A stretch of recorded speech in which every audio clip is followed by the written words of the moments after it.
Hi everyone, Anna here. And today we're going to be talking about contouring.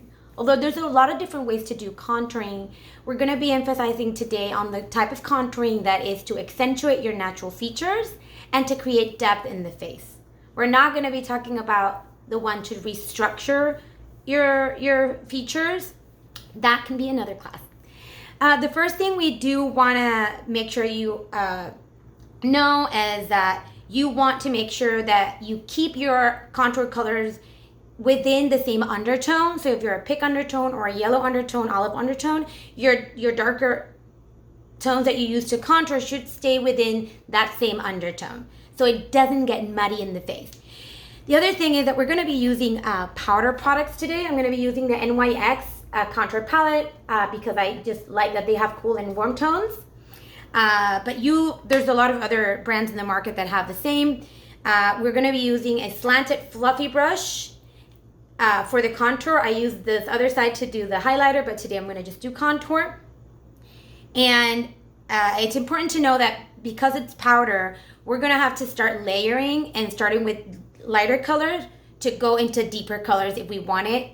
Differently from cream colors or liquid contouring, where you can put a lot and you can blend out and sheer out by blending. Powder doesn't quite work that way. You don't want to put a lot because then it's harder to take off and remove. So you're going to be doing layers and blending them out as you go. Powders are good to do matte looks and also for oily skin. If you have dry skin, I would stay with creams. Avoid powders as much as I can. Also, creams and liquids allow you to have a dewy look. I like matte looks, so I'm gonna, that's why we're doing powder today. So first thing you're gonna do is grab a bit of a light color. I'm gonna start with a bit of a lighter color. I'm gonna tap it a few times. Tap, tap, tap. Take the excess off. And structurally wise, you want to use your cheekbone as your measure, and it's going to go underneath it.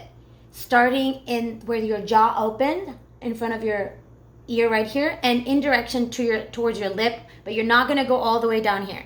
So you're going to start going down and then outwards. So you're going to open like this, right? And outward and outward. It's important also that for you to remember that wherever you put darkness in the face is where you want, it's going to shrink it. And if you put highlighter, it's going to make it wider or more obvious. And so for the purposes of this type of contouring, go down towards the lip, hopefully like halfway through the cheek, and then you do outward and down, keeping the concentration of the color in the middle. Are you open? And then I'm going to do a darker layer on top of that. I'm just going to go a darker color, tap for excess, and then use this brush that I like because it helps with the shaping, natural shaping of your face. Outwards and inwards.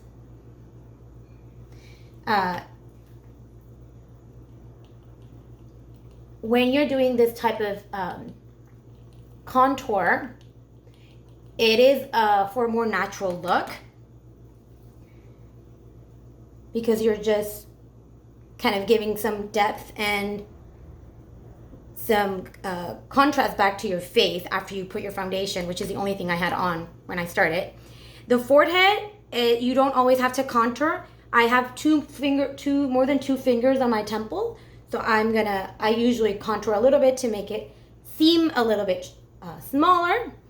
And I do a little bit on my nose, again, not to restructure, just kind of putting depth and darkness where there's natural depth and darkness on your face, just to accentuate it a little bit. You can go under your chin also a little bit. If you want to make it smaller, you can go a little bit higher up, but that's not what I'm trying to do. And there you go. There is your pretty contour. Thank you so much. Hope you enjoyed it. And if you have any questions, you can write on the comments. See you next time.